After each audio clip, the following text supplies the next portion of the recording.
Благодарам, почитувана председателка, во насока на ова што го кажавте. Значи, не знам каде е проблемот и не знам каде е нејаснотијата во поглед на излагањето на колегата Јанчев. Значи, тука станува збор за национални инвалидски организации.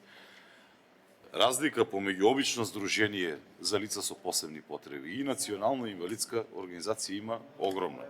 Обично здружение можеме да формираме, не знам, Јамало, Фериде, Душко, јас и Јулија, 5 души ќе се собереме, ќе формираме и можеме да злоупотребуваме државни средства.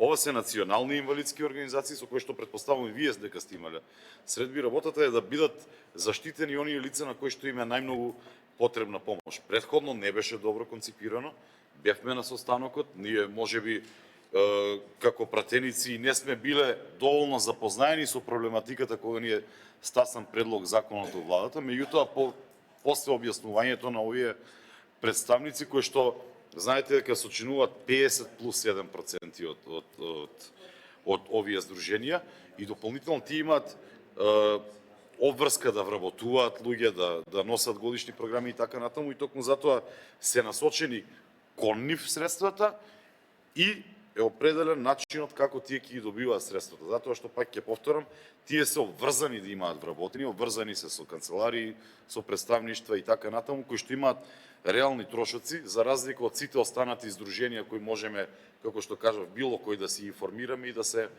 без вработени, без ништо да можеме да земаме такви средства. Така, мислам дека е баш преку овој амандман точно определено како ќе оди патот на користење на средствата и точно кој ќе може да биде корисник на тие средства. Затоа сакав само да ви реплицирам. Благодарам.